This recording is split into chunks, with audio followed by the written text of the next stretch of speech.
Magandang araw po sa inyong lahat.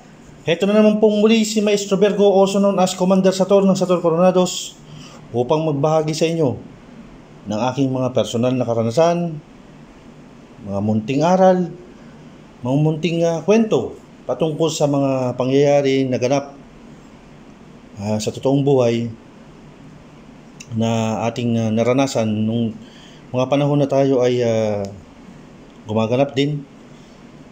At lagi tayong pag-alagala kung saan tayo nakakarating. Lahat na susumpungan natin kung saan mga lugar na hindi naman pangkaraniwan sa mga normal na tao at sa ating mga taong nakakasalamuha.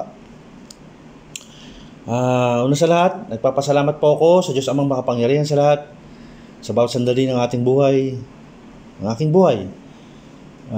Nagpapasalamat ako sa kanyang paggising sa akin, sa aking pagtulog, sa lahat ng biyayang aking natatamasa na pinagkakalob sa akin, at sa lahat ng mga proteksyon na pinagkakalob din sa ating lahat, sa mga estudyante ng Sator Coronados, mga nag-aaral ng karunungang lihim, patungkol sa Diyos Amang makapangyarihan sa lahat.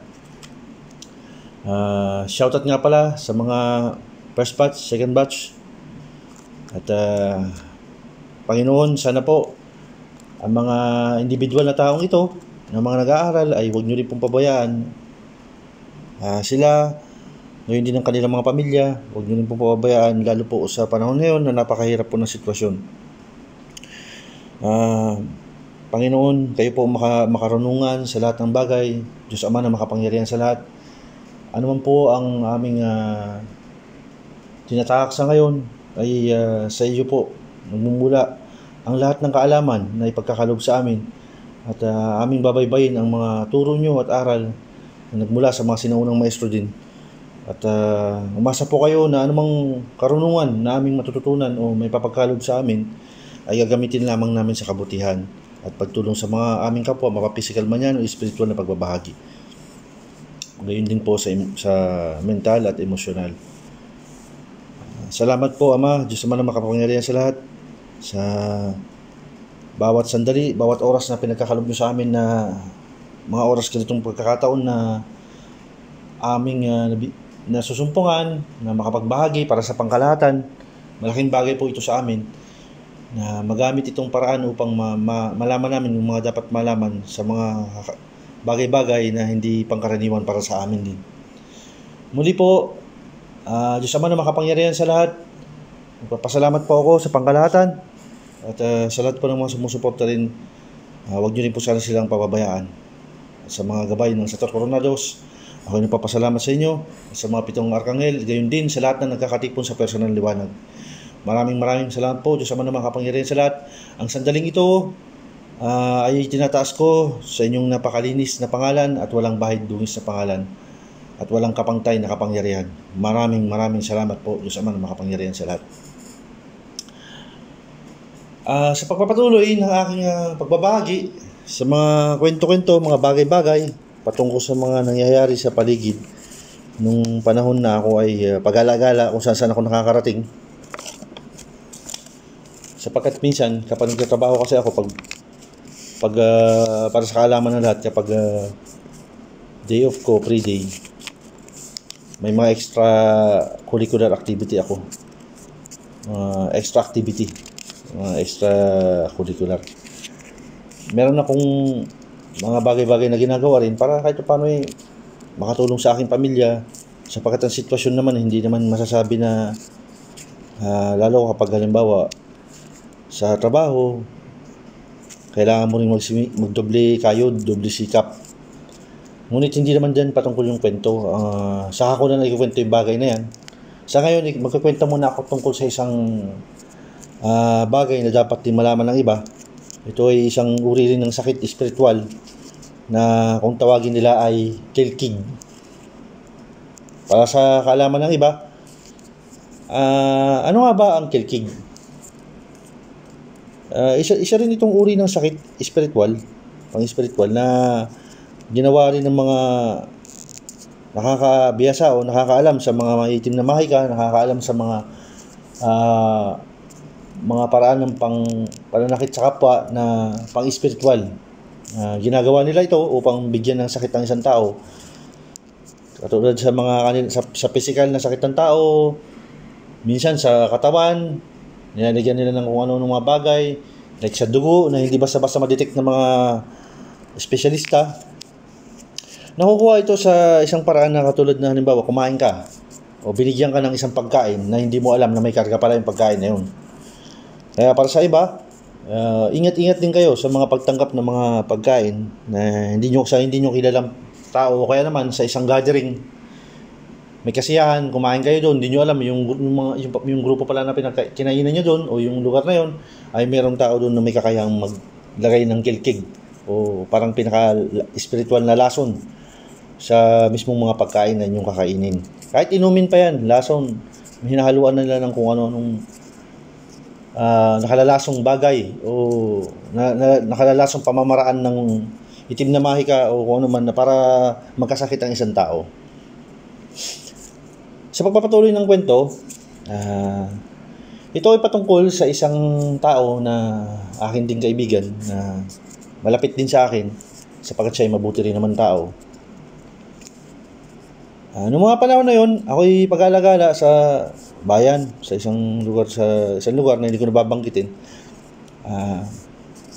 Yun nga, sabi ko nga, bukod sa aking mga gawain sa trabaho, ako'y nagsisikap, nagdudubli kayod para kahit paano naman sa malinis na paraan din syempre. Sabihin na lang natin, ako'y gumagawa ng mga bagay rin na kahit paano maitaguyod yung aking pamilya kahit napakahirap ng sitwasyon. Nagagawa ko rin magtinda ng mga iba't ibang uri ng pagkain, mga kung ano ng mga bagay para kahit paano makadagdag din dahil sa hirap naman ng sitwasyon. Hindi naman lahat pare-parehas sa pagkakataon. Minsan nade-delay din ang sahod. Kaya kailangan ko rin na magsumikap.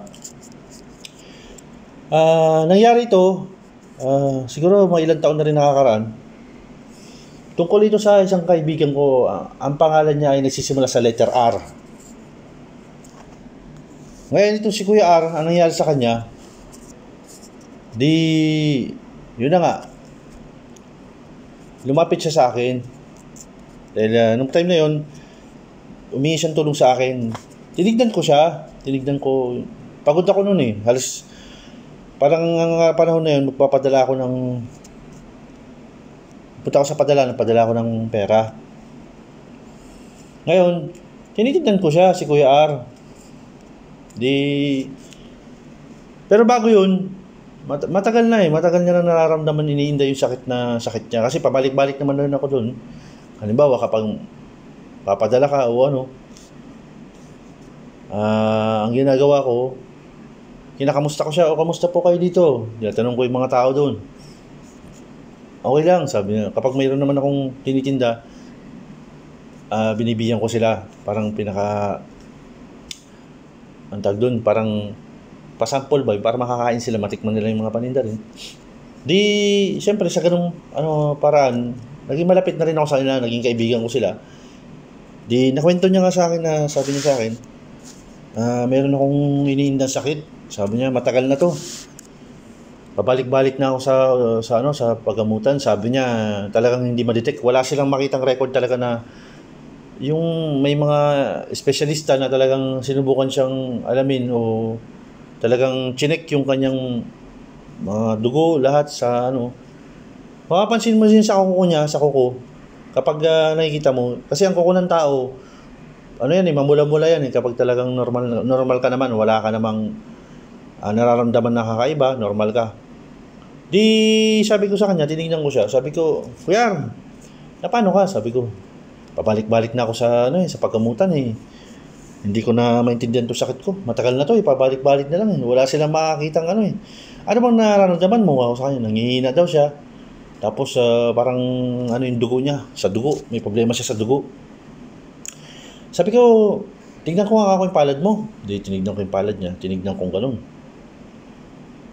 Nakita ko yung palad niya, hindi pantay yung daliri. Tinignan ko ganun. Maliit yung, mahaba yung isa hindi naman ganun kahabaan. Mahaba talaga yung isa. Yung isang daliri niya sa hinlilit, mahaba. Kaya lang, nung tinignan ko siya, nung hinawakan ko yung kamay niya, may naramdaman na akong kakaiba. Sabi ko, kakaiba ito Yung may pwersa, alam nyo kasi, para sa mga nag-aaral din ng spiritual, dapat nyo rin malaman itong mga bagay na to. Ito ay isang bagay rin na dapat kong i-reveal sa inyong lahat, na kapag naka-encounter kayo ng tao na inyong gagamutin, o kung ano man, na merong spiritual na karamdaman yan, sa loob ng katawan niya may mararamdaman ka dyan, yung parang ang hangin yan, parang malamig na mainit na hangin na parang tinataboy ka. Tapos parang mapapayuko yung ulo mo, yung mata mo, hindi ka basta-basta makaano. Lalo kapag hindi ka nakapagpoder, pondo at bakod sa katawan mo at hindi ka pa nakapagbalabal. Kasi nung time na yun, syempre abala ako. Medyo pagod na nga ako nung time na yun dahil habad ng hapon na sinubukan ko lang din na pasyalan sila doon. Saka syempre sinabay ko na magpapadala nga ako. Di yun na nga, tinignan ko siya. Naramdaman ko agad yung pwersa ng kalaban doon sa loob ng nung mismong katawan niya. Sabi ko ganyan sa kanya, malakas tong pwersa nito, malakas ito. Sabi ko kay R. Sabi niya sa akin, sino ba to? Sabi niya, yung talagang gumagambala sa akin. Sabi ko sa kanya, Kuya R, may tanong lang ako sa'yo. Meron kasi akong babaeng galit na galit sa aking pangitain sa ngayon kasi nakabukas yung third eye ko nung time na yun pagod ako pero nakabukas yung third eye ko. Nakita ko yung babae, galit na galit. Na ang buhok niya hindi naman ganun kahabaan at medyo hindi naman siya mataba o balingkinitan lang yung katawan niya na medyo morena. Tapos medyo yung mukha ng babae medyo cheekbone, medyo matulis konti yung bandal sa may cheekbone niya. Tapos yun sinabi ko sa kanya, nagulat sa akin si Kuya R. Parang na parang nagitla siya kasi hindi niya expected na makikita ko yung tao na yun. Na kilalang kilala niya yung habi ko, may tanong ako sa'yo, meron ka bang pinangakuan ng isang bagay sa isang babae? Sabi niya sa akin, kasi nung panahon na yun, sabi niya, magala din daw siya, gala siya. Siyempre kapag nagbinata ka, wala pa naman siyang asawa that time, pero nakakaranas siya ng mga, siyempre may nakikilala ka mga iba-ibang na babae, siguro ganun, nakapagbigay siya ng promise sa isang babae. Ngayon yung babae na yun, siyempre in-expect niya yun na talagang patututo pa rin yung isang pangako na hindi naman niya nagawa. Siyempre siguro, sa kadahilanan na hindi rin natin alam, mahirap din magkomento kung anong nangyari sa kanilang dalawa. Sabi ko sa kanya na galit tong babae na to sa'yo. Sabi ko, sa nakikita ko ngayon. Sabi ko, may isang pagkakataon ba na napasama ka sa kanilang lugar na kumain ka? Sabi ko na nakakain ka ng isang bagay na galing din mula sa kanya? Binigay sa iyo o kumain kayo sa isang lugar o parang may gathering o kung ano man. Sabi niya sa akin, oo, meron. Maraming pagkakataon. Sabi ko kasi, sa aking pagkakaalam ngayon, sabi ko, pinadaan sa pagkain yung ginawa sa iyo, kako. Nung mga time na yun, hindi pa ako masyadong aware sa mga ganung mga time. Pero nabanggit nga niya sa akin, naku, sabi nung isang kakilala rin nila, nakilkig ka, kilkig. Yun nga, nalaman nga na nakilkig siya. Pero sa akin, ang term na kinamit ko, na base sa aking mga gabay din at sa nakita ko, ipinadaan sa pagkain niya yung naging karamdaman niya ngayon, nung time na yun. Di sabi ko nga ganyan. Pero nung time na yun, nung nakaharap ko na siya, iba yung puwersa nung kalaban, malakas kasi para akong tinatabay na parang pinapalayas ako doon sa nila, sa mismong lugar nila doon. Para bang umalis ka dito, huwag mong pakailaman ng tong tao na to, parang ganoon. Pero nanindigan ako, sabi ko sa sarili ko, teka muna, kikaibigan ko to kung hindi. Nangangailangan tong tao na to ng tulong at sabi ng mga gabay, tulungan mo. May problema yung tao, sabi ng mga gabay din, parang nangungusap sila sa akin na kailangan gamutin yung tao. Sabi ko kay Kuya R, sabi ko sa kanya, pwede ba maganda ka, wala ka bang papel dyan? Yung blankong papel lang ako na wala pang sulat ako, yung bond paper. Tapos yun, sabi ko sa kanya, saka mag-ready ka ng ng mineral water na hindi pa nabubuksan, sabi ko. Sabi niya, sige, tulungan mo naman ako. Sabi niya, talagang nanghihina yung katawan ko ngayon, hindi ko na alam itong nangyayari sa akin, sabi niya. Di ang ginawa ko, sabi ko maganda ka lang saglit. Kasi malakas yung person ng kalabang ginawa ko. Pumunta ako sa isang sulok lang. Umupo muna ako. Nagpuder ako. Nagpondo ako. Saka ako nagbakod. At hindi na ako nakapagbalabal noong time na yun. Pero yung 3 na lang ginamit ko na lang dahil nagmamadali na rin ako noong time na yun kasi kailangan na ng tulong.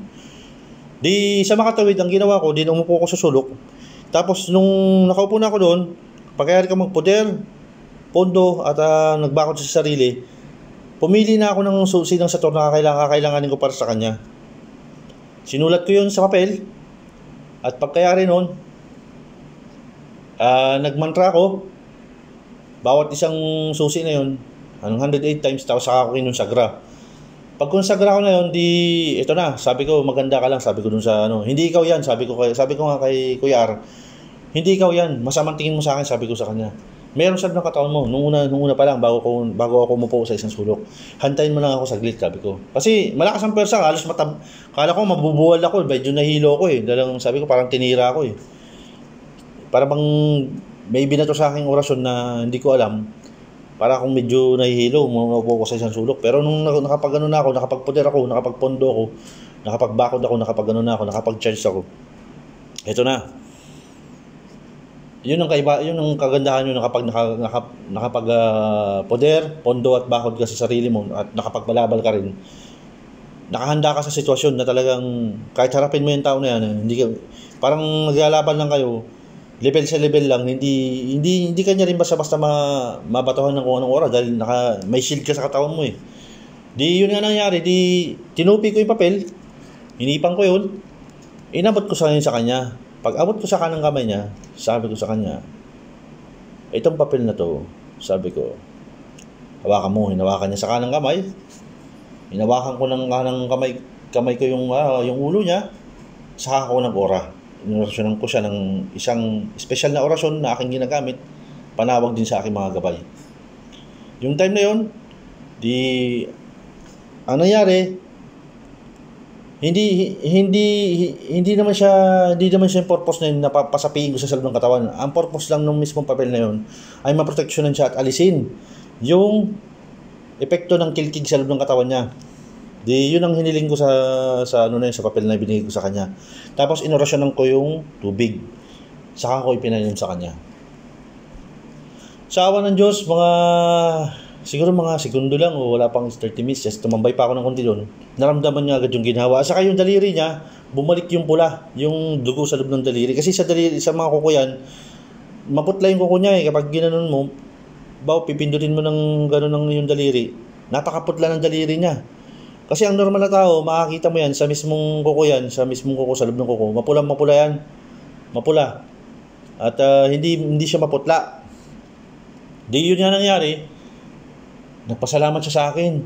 Tapos sabi niya sa akin, kaibigan, sabi niya, nakaramdam ako ng ginawa. Tapos alam nyo guys, yung papel na yan, sabi ko, Kuya Ara, itago mo sa wallet mo yan. At wag na huwag mong iwawala yan. Ang kailangan lang, wag mo ipapakita kahit kanino yan. Ang pwede lang tumingin sa papel na yan ay ako at ikaw lang. Tayong dalawa lang. At wag kang mag-alala ako, yung mismong papel na yan, kung sagrado yan ay pwede mong magamit sa pangkalahatan. Kahit saan ka magpunta. Kahit napakalayong distansya yan, hindi ka niya malalapitan. Hindi ka na ulit mababalikan ng tao na yan. At sana lang kung may pagkakataon ka, hindi naman natin siya pinapasok sa mga katawan mo kasi siyempre nasa oras ng trabaho si Kuya R. At hindi rin advisable na ganun dahil iba rin ang lugar na aming pinanggagalingan. Kaya sabi ko sa kanya, kung may pagkakataon ka na makausap mo yung tao na yun na pinangakuan mo ako ng isang bagay, humingi ka ng patawad sa kanya. Yun lang ang ko sa'yo. Kasi tayo tao lang. Siguro at the time na bata ka pa, hindi mo pa alam yung mga bagay-bagay, naging mapusok sa mga bagay-bagay, ay nakapagbigay-bitaw tayo ng isang pangako sa isang tao na hindi naman natin natupad. Siyempre nag-expect din yung iba sa atin. At sana lang mapatawad ka nung tao na yun. Pero para sa akin, sabi ko, mapapatawad ka dyan basta taos puso yung paghingi mong tawad sa kanya. Pero ganun pa man, sabi ko, tinanggal na natin sa iyong katawan, sa sirkulasyon ng iyong katawan, kung ano man yung ikinarga dyan sa ilog ng katawan mo. At hindi ka na mababalikan yan. Siguro ilang taon na rin ang nakalipas, sa awa ng Panginoon Diyos, saka ako umalis dun sa time na yun, sa lugar niya. At yun nga, kada magkita kami, lagi kong kinakamusta yung kalagayan niya. Hanggang sa ngayon, ay okay naman na siya. At sabi niya nga sa akin, lagi siya nagdarasal. At kapag nakakaramdam siya ng kakaiba, ako naman, sabi ko, pwede mong basahin yung papel na yan, nasa loob ng papel na yan. Kaya nung time na yun, laking pasasalamat ko sa Diyos Amang makapangyarihan sa lahat, saka sa mga espiritong gabay na sa Torsonados, kasama na rin ang aking mga personal na gabay na tinulungan ng tao na to. Kasi nangangailangan talaga siya ng tulong sa spiritual. At doon ko nalaman sa sarili ko, first time ko rin malaman na kahit na mga gabay nagano sa akin, nagbigay sila sa akin ng pangitain na talagang may mga taong may kakayahan na ipasok yung kanilang mga itim na kakayahan sa pagkain ng tao. Kaya ang mga tao sana, ang aral dito ay unang-una, ang aral dito sa ating maikling kwento ay yung pagbibigay ng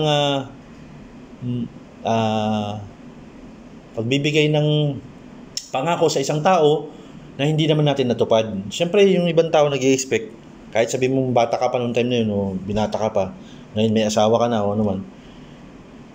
Siyempre, alimbawa, isang babae nag-expect sa'yo, iniwan mo siya sa isang lugar o ano naman na pinangakuan mo, babalikan kita o may ganitong mangyayari o pinangako mo sa kanya isang bagay na hindi natupad, nag-expect yun. Inantay ka sa pagkakataon na kahit matagal na panahon inantay niya yung pagkakataon na dumating ka o ano man na hindi natupad. Siya matinding galit ang namayani sa puso ng babae na yun.